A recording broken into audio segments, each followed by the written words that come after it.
Hello friends, नमस्कार। स्वागत है आप सभी का हमारे इस यूट्यूब चैनल पर। तो चलिए आज मैं आपको बताने वाली हूँ कक्षा 12वीं का, आप यहाँ देख सकते हैं, राजनीति शास्त्र का हायर सेकेंडरी मुख्य परीक्षा वर्ष 2023 के कुछ मोस्ट आईएमपी आपके एग्ज़ाम के पॉइंट ऑफ व्यू से काफ़ी महत्वपूर्ण हम क्वेश्चंस लेकर के आए हैं।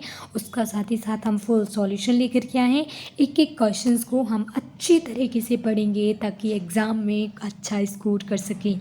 ठीक है, तो स्टूडेंट्स आप हमारे साथ इस एक क्वेश्चंस को लगाएंगे। जो भी विद्यार्थी हमारे चैनल पर नए हों, चैनल को सब्सक्राइब, वीडियो को लाइक अवश्य कर लें। और किसी भी प्रकार का डाउट हो तो आप हमसे कमेंट करके कमेंट बॉक्स में पूछ सकते हैं।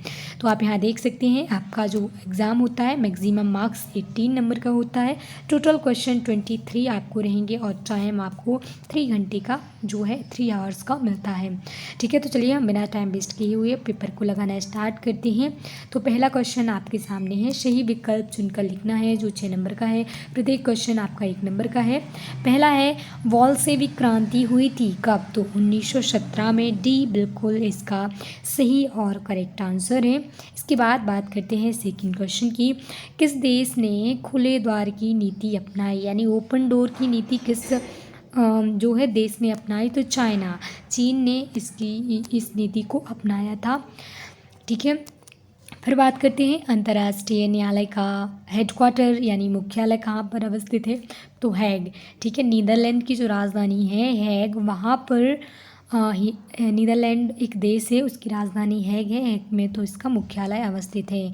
इसके बाद बात करते हैं मानवाधिकार दिवस मनाया जाता है तो कब मनाया जाता है? 10 दिसंबर को। प्रत्येक 10 दिसंबर को हम राष्ट्रीय मानवाधिकार दिवस मनाते हैं। और बात करते हैं फोर्थ क्वेश्चन की, तो आप यहाँ देख सकते हैं पृथ्वी सम्मेलन कहाँ हुआ था? तो रियो डी जेनेरो। आप यहाँ देख सकते हैं डी बिल्कुल आपका सही है।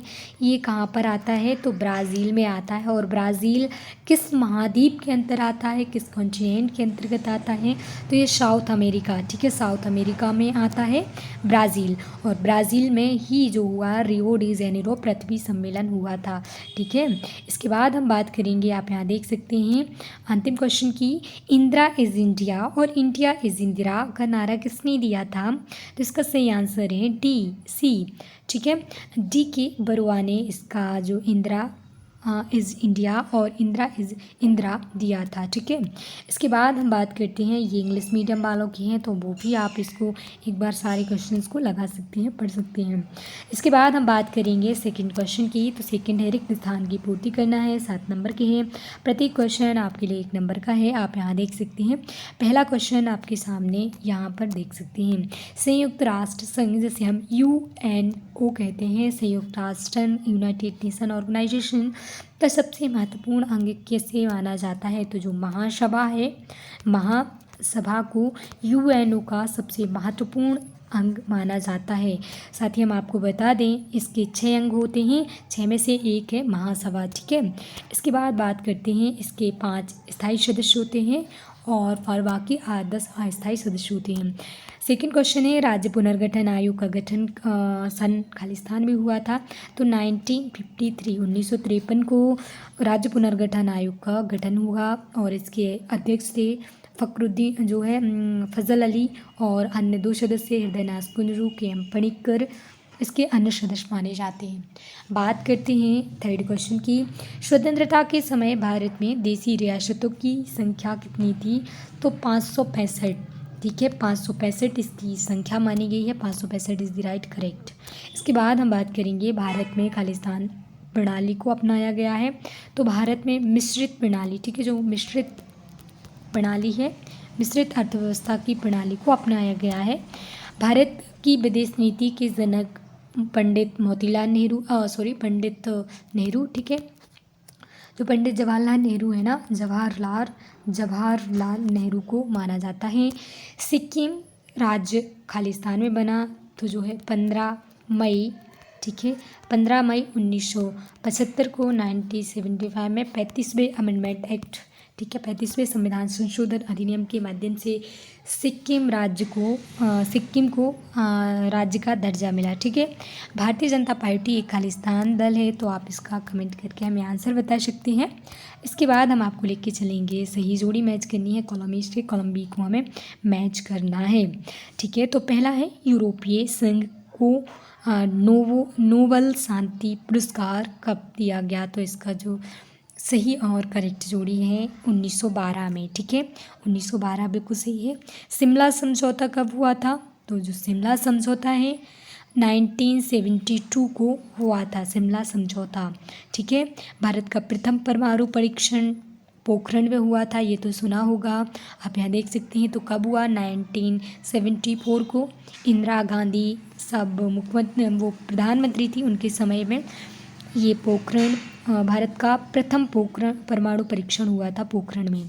संयुक्त राष्ट्र संघ की स्थापना कब हुई, 1945 में जो है संयुक्त राष्ट्र संघ की स्थापना की गई थी, 1945 सही है। इसके बाद बात करते हैं वैश्वीकरण कब आया, तो 1991 में जो है वैश्वीकरण की नीति को अपनाया गया, जिसे हम कहते हैं उदारीकरण, निजीकरण और वैश्वीकरण। परमाणु अप्रसारण जी जैसे NPT ये कब हुई, तो इसका जो सही और correct Uttar 1968 is the right correct. ठीक है। इसके बाद हम आपको लेके चलते हैं, एक शब्द एक वाक्य में उत्तर देना है। पहला आपके सामने है, यूरोपीय संघ के झंडे में कितने सितारे हैं, तो इसका सही और करेक्ट उत्तर है 12 स्वर्ण सितारे। ठीक है। 12 स्वर्ण सितारे हैं। ठीक है। बात करते हैं सेकंड की, तो सेकंड का जो आप यहाँ देख सकते हैं, अमेरिका वर्ल्ड ट्रेड सेंटर पर आतंकी हमला कब हुआ था, तो 11 सितंबर। ठीक है। 11 सितंबर 2001 को ये इस पर हमला किया गया था अमेरिका की उस सेंटर पर। बात करते हैं थर्ड की, तो विश्वग्राम की संरचना को कहते हैं, तो जो विश्वग्राम की संरचना को हम क्या कहते हैं, वैश्वीकरण। ठीक है। वैश्वीकरण आपका सही उत्तर है। अब फोर्थ क्वेश्चन है, द्विराष्ट्र सिद्धांत का प्रतिपादन किया था, तो जो है मोहम्मद अली जिन्ना ने। ठीक है। द्विराष्ट्र मोहम्मद अली जिन्ना बिल्कुल आपका सही और करेक्ट उत्तर है। इसके बाद जो है प्रथम पंचवर्षीय योजना किस सन में लागू की गई थी, तो 1951 में प्रथम पंचवर्षीय योजना को लागू किया गया था। फिर बात करते हैं श्वेत क्रांति का संबंध किस उत्पादन से होता है, तो जो है दुग्ध उत्पादन से श्वेत क्रांति का संबंध होता है। और जो है गरीबी हटाओ का नारा किसने दिया था, तो इंदिरा गांधी जी ने गरीबी हटाओ का नारा दिया था। ठीक है। इसके बाद हम आपको लेके चलते हैं यहाँ पर शत आप देख सकते हैं, जो आपके लिए 6 नंबर के हैं, प्रति क्वेश्चन आपके लिए 1 नंबर का है। पहला क्वेश्चन है, बर्लिन की दीवार का गिरना शीत युद्ध का अंत था, तो ये बिल्कुल सही है, करेक्ट है। इसके बाद बात करते हैं भारत में क्योटो प्रोटोकॉल 1997 पर हस्ताक्षर किए थे, तो करेक्ट है, भारत ने इस पर 1997 में ही सिग्नेचर किए थे। वैश्वीकरण में से रोजगार के अवसर कम होते हैं, तो ये असत्य है। फिर पंचशील समझौता भारत और चीन के मध्य हुआ था, बिल्कुल करेक्ट है, सही है। कब हुआ था, तो ये आप देख सकते हैं मार्च में जो है 1900 तकरीबन में हुआ था। फिर बात करते हैं मंडल आयोग का संबंध महिलाओं से है, तो ये बिल्कुल असत्य है। ठीक है। और अंतिम आंध्र प्रदेश की भाषा तेलुगु थी, बिल्कुल सही और करेक्ट है। इस प्रकार स्टूडेंट्स हमने सारे क्वेश्चंस के आंसर आपको प्रोवाइड कर दिए। इसके आगे के क्वेश्चन और आंसर हम आपको अभी नेक्स्ट वीडियो में लेकर के आएंगे, मोस्ट टाइप भी रहेंगे। हमारी वीडियो पसंद आए तो वीडियो को लाइक, चैनल को सब्सक्राइब करना ना भूलें। Thank you so much.